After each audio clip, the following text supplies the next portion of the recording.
Hello guys, welcome back to study. This is Dheeraj Kumar. अभी हम लोग एक सीरीज चलाएंगे एग्जाम तक। आज की क्लास में तो कम क्वेश्चन है, बट नेक्स्ट टाइम से 25, 30, 35, 40 ऐसे क्वेश्चन करके लाएंगे जीके क्यूज टेस्ट 1 का। ठीक है, इस क्विज के सीरीज को एग्जाम तक रखेंगे।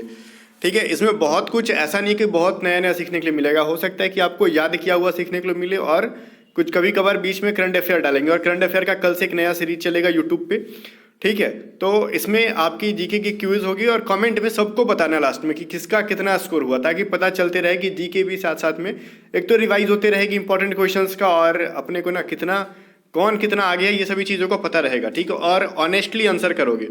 तो चलो इसको कंटिन्यू करेंगे, बट कंटिन्यू करने से पहले एक इंपॉर्टेंट बात बता दूं मैं आपको। आप में से जितने भी लोग एयरफोर्स वाई ग्रुप की एग्जाम की एकदम डेडिकेटेड होकर तैयारी कर रहे हैं, तो आपको obviously A to Z study के ऐप को डाउनलोड कर लेना चाहिए। लिंक हमने डिस्क्रिप्शन में दे दिया है, वीडियो के डिस्क्रिप्शन में। और या फिर आप प्ले स्टोर पे भी, गूगल प्ले स्टोर पे भी जाओगे, लिखोगे ए टू जेड स्टडी ऐप, तो आपको अपने चैनल का लोगो तो पता ही है, वो एप्लीकेशन दिख जाएगा, डाउनलोड कर लेना।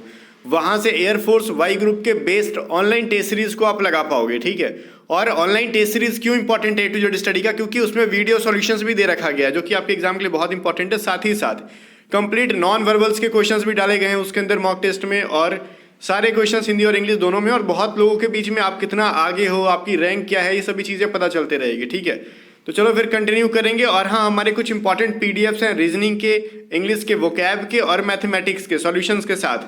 पीडीएफ को अगर आप बाई करना चाहते हो तो हमारे टीम मेंबर को व्हाट्सअप करोगे 7279047787। इन सभी पीडीएफ्स को बना लेने के बाद आपकी तैयारी बहुत बढ़िया हो जाएगी, इस चीज़ की हम गारंटी देते हैं। तो चलो देखते हैं अपना पहला क्वेश्चन क्या है हमारे सामने। देखो पहला क्वेश्चन है ना, मेन बात इसका आंसर बहुत लोगों को दिख रहा होगा। चलो ठीक है, नेक्स्ट क्वेश्चन से आपको आंसर नहीं दिखेगा। पहला क्वेश्चन है, कोणार्क का सूर्य मंदिर किस प्रदेश में स्थित है? ठीक है, आप सबको पता होगा कोणार्क का सूर्य मंदिर जो है वो कहाँ पे है, तो ओडिशा के अंदर है। अब देखो इंपॉर्टेंट फैक्ट ये नहीं कि ओडिशा में, नया चीज सीखने के लिए ये मिलेगा। ब्लैक पैगोडा के नाम से जाना जाता है कोणार्क के सूर्य मंदिर को। ठीक है, ब्लैक पैगोडा पूछेगा कहाँ पे है। ठीक है, ब्लैक पैगोडा एग्जाम में एयरफोर्स में बड़ी पूछता था पहले, इस बार गारंटी है कि किसी न किसी शिफ्ट में पूछ दे। तो ये जो चीज़ है उड़ीसा में है। ठीक है, ब्लैक पैगोडा, काला पैगोडा या फिर कोणार्क का सूर्य मंदिर, ये सभी कहाँ पे? ओडिशा के अंदर है। ये चीज़ आपको याद रखना है। ठीक है, चलो बाकी मैंने यहाँ पे आंसर लिख दिया ताकि आपको पीडीएफ में ना, जब मैं आपको दूंगा टेलीग्राम चैनल पे पीडीएफ अपलोड कर दूंगा, तो आपको उसका आंसर भी साथ में मिल जाएगा। क्वेश्चन नंबर 2 कह रहा है आपके सामने कि निम्न में से कौन सा राज्य सभी ओर से भूमिबद्ध है, लैंडलॉक्ड है? भूमिबद्ध का मतलब लैंडलॉक, चारों ओर से, मतलब पर्वतें हैं, नदियां नहीं दिखेगी, उस मतलब झील नहीं दिखेगा, समुद्र नहीं दिखेगा, लैंडलॉक आता है। तो देखो महाराष्ट्र, गुजरात, आंध्र प्रदेश और छत्तीसगढ़। महाराष्ट्र में भी पोर्ट है, आपको पता होगा, बंदरगाह है। गुजरात में भी है, मतलब महाराष्ट्र में तो मुंबई में है ना। तो चलो ठीक है, महाराष्ट्र तो एक स्टेट है, आपने सुना होगा कि मुंबई में क्या है, पोर्ट है, जो कि महाराष्ट्र के अंदर ही है। गुजरात में भी है। आंध्र प्रदेश तो वैसे ही समुद्र के किनारे सब बसा हुआ है। रहा छत्तीसगढ़, छत्तीसगढ़ क्या है, एक लैंडलॉक स्टेट है। ठीक है, ऑप्शन में बिहार भी रहता है, तो आप बिहार को भी कर सकते थे। ऑप्शन में बिहार तो है नहीं, कोई एक ही डालेगा, कोई एक ही स्टेट देगा जो कि बिल्कुल भी भूमिबद्ध है। करेक्ट आंसर क्या हो जाएगा? डी आंसर इसका। अगला क्वेश्चन है 3 नंबर की, ओलंपिक पदक विजेता प्रथम भारतीय महिला कौन थी? ठीक है, ये बहुत बार एयरफोर्स के अंदर पूछा गया है, तो ये चीज आप समझ सकते हो कि फर्स्ट विमेन जो ओलंपिक में मेडल जीती थी वो कौन थी? कर्णम मल्लेश्वरी। सारे ना मिसलेनियस क्वेश्चन है, स्टैटिक जीके के मिसलेनियस क्वेश्चन है, विविध टाइप के, जो कि बार बार रिपीट हो जाते हैं। तो कर्णम मल्लेश्वरी करेक्ट आंसर होगा। अगर आपका भी आंसर था तो ऑप्शन नंबर बी बिल्कुल भी इसका सही आंसर है। चलो ये बताओ हमें कि भारत की सबसे प्राचीन पर्वत श्रृंखला कौन सी है? सबसे प्राचीन और वलित पर्वत श्रृंखला कौन है? देखो कोस्ट गार्ड का जो अभी हमने पेड बैच स्टार्ट किया था, उसके अंदर माउंटेन्स के बारे में डिटेल में जाके पढ़ाया था, पूरे माउंटेन्स के बारे में। ठीक है, ये सभी चीजें पढ़ाई, उसमें हमने पढ़ाया था ना कि जो ये अरावली है, ये क्या है, हमारे भारत में कहाँ? मेनली राजस्थान में ये पाया जाता है। वैसे तो दिल्ली में भी इसका हिस्सा है कुछ, बट मेनली अपना कहाँ है? राजस्थान में। तो राजस्थान में सबसे पुरानी वलित पर्वत अरावली को मानी जाती है। ठीक है, जिसका सबसे ऊंचा शिखर गुरु शिखर माना जाता है। तो आगे देखते हैं, करेक्ट आंसर ये था इसका। अगला क्वेश्चन आपके सामने कह रहा है, इनमें से पेट्रोलियम में किसकी बहुतायत होती है? बहुतायत मतलब एबंडेंट, मतलब अधिकता। ठीक है, पेट्रोलियम में मिथेन, इथेन, ब्यूटेन, प्रोपेन में सबसे ज्यादा क्या पाया जाता है? तो देखो गाइस, बहुत लोगों को पता नहीं होगा कि मिथेन होगा कि इथेन होगा कि ब्यूटेन होगा कि प्रोपेन होगा। तो गाइस यहाँ पे करेक्ट आंसर हो जाएगा आपका ब्यूटेन। तो पेट्रोलियम के अंदर ब्यूटेन बहुत ज्यादा मात्रा में पाया जाता है। अब आपको आंसर तो दिख ही गया होगा मेरे आंसर बताने के बाद। चलो ठीक है, आगे देखते हैं। एक ऐसा बुक जो बहुत बार एग्जाम में पूछा गया है, उस बुक का नाम है आपका डिस्कवरी ऑफ इंडिया। ये जो है ना, डिस्कवरी ऑफ इंडिया के राइटर या फिर ऑथर पूछ सकता है कि कौन है।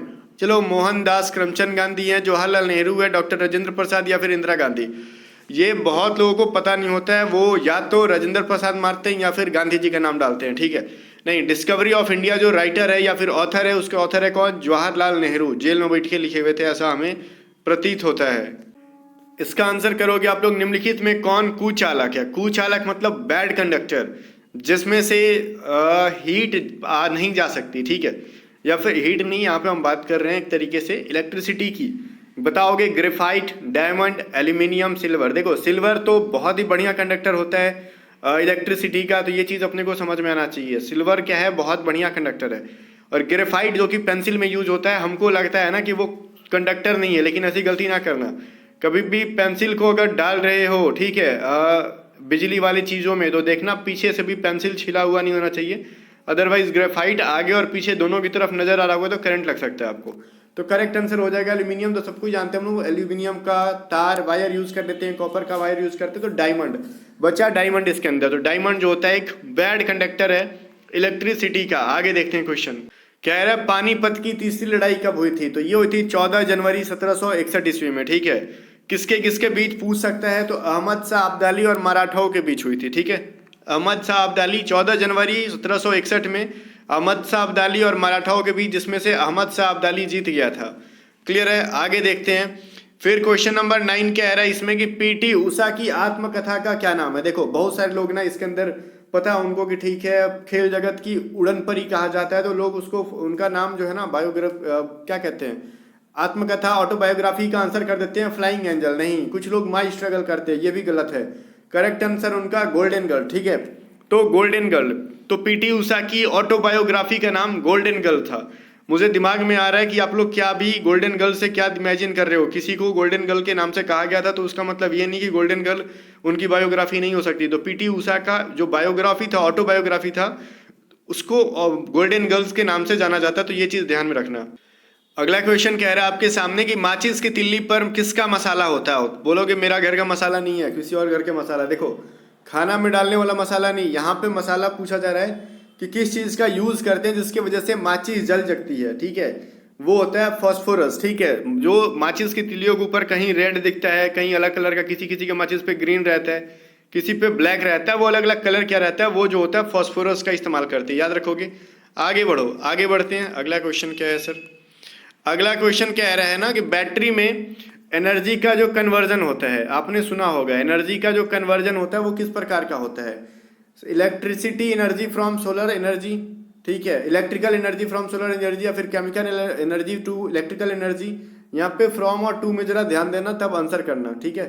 Solar energy to electrical energy, और है chemical energy to electrical energy. ये लास्ट में इलेक्ट्रिकल एनर्जी है, ध्यान से देखना। इसका जो बैटरी में होता है सल्फ्यूरिक एसिड होता है, H2SO4, ये चीज़ आपको पता है। तो इसके अंदर क्या आपने डाला? केमिकल डाला। केमिकल से आपको क्या मिल रहा है? इलेक्ट्रिसिटी। तो केमिकल एनर्जी से क्या हो जाएगा? केमिकल एनर्जी से इलेक्ट्रिसिटी एनर्जी। रासायनिक ऊर्जा से विद्युत धारा अपने को या फिर विद्युत ऊर्जा मिल रही है। तो ये चीज़ याद रखोगे। एक कंप्यूटर का क्वेश्चन है, बहुत लोगों को इसका मतलब नहीं पता होता है, मैं बता ही देता हूँ। देखो, ये जो बी है ऊपर वाले क्वेश्चन का आंसर है, ये मत सोच लेना कि इसका आंसर लिखा हुआ है। आईसी का फुल फॉर्म क्या होता है? आईसी, जो कि कंप्यूटर में एक आईसी होता है, फोन में भी आईसी होता है। तो आईसी का फुल फॉर्म क्या होता है? Integrated charge, integrated current, integrated circuit, या फिर इंटरनल सर्किट, बताओ। तो गाइस, आईसी का फुल फॉर्म होता है इंटीग्रेटेड सर्किट। क्लियर है? इंटीग्रेटेड सर्किट जो होता है वो आईसी का फुल फॉर्म होता है। तो ये चीज जरा याद रखोगे आप। अगला क्वेश्चन कह रहा है किस देश को 1000 झीलों की भूमि, लैंड ऑफ थाउजेंड्स लेक्स, ठीक है, इस नाम से किसको जानते हैं? नॉर्वे, या फिर फिनलैंड, या फिर कनाडा, या फिर आयरलैंड, ठीक है। नॉर्वेजियन लिखा गया है बाय मिस्टेक, यहाँ पे आपको बताना है किस कंट्री को। तो हम लोग जानते हैं फिनलैंड को, ठीक है, याद रखोगे 1000 झीलों की भूमि के नाम से। आगे देखते हैं। तंजानिया जो है उसकी कैपिटल क्या है? तंजानिया की बताओ। बहुत सारे लोगों को नहीं पता होगा, कुछ लोग कहेंगे नैरोबी, कुछ लोग कहेंगे लुसाका, अब कुछ लोग कहेंगे क्वेश्चन छुप गया। आगे देखो, क्वेश्चन क्या है, तंजानिया की कैपिटल क्या है? Capital of Tanzania. तो करेक्ट आंसर हो जाएगा डोडोमा। अभी बहुत सारी चीज़ें हैं जो कैपिटल एंड करेंसी पूछती हैं, आएंगे हम लोग इसी क्विज के अंदर बहुत सारी चीज़ों को लेके। अब कह रहा है चकमा जनजाति, चकमा एंड लास्ट क्वेश्चन है, चकमा जनजाति का संबंध किस देश से है? तो याद रखोगे चकमा, चकमा जो है च से चकमा, तो कुछ लोग कहेंगे च से चीन, तो गलत हो जाएगा। चकमा जनजाति जो है बांग्लादेश से संबंधित है। तो ये चीज़ आपको याद रखना है। और फिर से गाइज आप में से जितने लोग हैं अगर आपको रीजनिंग में प्रॉब्लम आ रही तो रीजनिंग की पीडीएफ को वर्बल नॉन वर्बल को बाई करो, व्हाट्सअप करो 7279047787 पे और दबा के सारी वोकैब को रट जाओ एग्जाम से पहले, बहुत एग्जाम के लिए इंपॉर्टेंट है। और मैथमेटिक्स में जो भी चैप्टर में प्रॉब्लम है तो मैथ का पीडीएफ बाई करो और दबा के क्वेश्चंस की प्रैक्टिस करके सॉल्यूशन देखो। बाकी ए टू जेड स्टडी की ऐप को डाउनलोड करके बेस्ट ऑनलाइन मॉक टेस्ट लगा सकते हो। ऐप डाउनलोड करो, लिंक डिस्क्रिप्शन में है सब कुछ का।